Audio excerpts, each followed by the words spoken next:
ஹெவியான first size உள்ளவங்களுக்கு அளவு ப்ளவுஸ் வச்சு எப்படி டாட் மார்க் பண்ணலாங்கிறத பார்க்கலாம் வாங்க. ப்ளவுஸோட பின்பக்கம் எடுத்துக்கோங்க.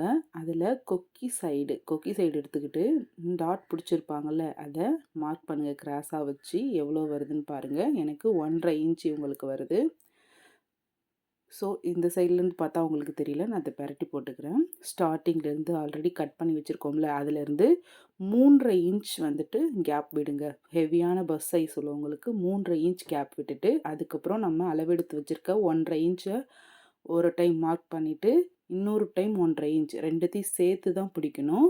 2 பக்கமும் 1.5 இன்ச் மார்க் பண்ணிக்கோங்க. மார்க் பண்ணிவிட்டு திரும்ப நம்ம அளவு ப்ளவுஸ் எடுத்துக்கிட்டு ஹைட்டு, இந்த மெயின் டாட்டோட ஹைட் பாருங்கள்.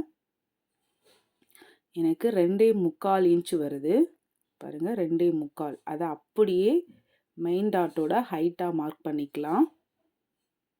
மார்க் பண்ணிவிட்டு ஸ்கேல் வச்சு ஸ்ட்ரைட்டாக லைன் போட்டுக்கலாம். என்னோடய சேனலை ஃபஸ்ட் டைம் பார்க்குறீங்கன்னா மறக்காமல் சப்ஸ்கிரைப் பண்ணி வச்சுக்கோங்க. நெக்ஸ்ட்டு சென்டர் டாட், இந்த இதுக்கு சென்டரில் ஒரு மார்க் பண்ணிக்கிட்டு அதுக்கு ஒரு ஸ்ட்ரைட் லைன் ஒன்று போட்டுக்கலாம்.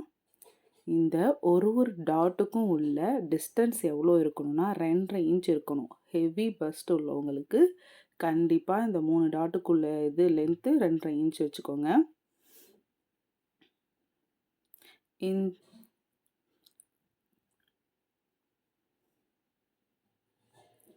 இப்போது இந்த ஆம்கோல் சைடு உள்ள டாட்டு, இந்த லைனையும் நான் வீடியோவில் காட்டியிருக்க மாதிரி இந்த ரெண்டுத்தையுமே நீங்கள் பிடிச்சிங்கனாலே, ரெண்டுத்தையும் சேர்த்து பிடிச்சிங்கன்னா உங்களுக்கு ஒரு லைன் ஃபார்ம் ஆகும். அந்த லைன் வச்சு நீங்கள் ஆம்கோல் டாட்டை அழகாக மார்க் பண்ணிக்கலாம். பாருங்கள், நான் அந்த லைன்லேயே ஒரு கோடு போட்டுக்கிறேன்.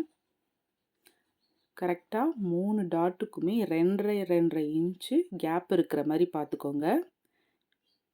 இது ஹெவியாக பஸ்ட் சைஸ் உள்ளவங்களுக்கு மட்டும்தான் இது பொருந்தும்.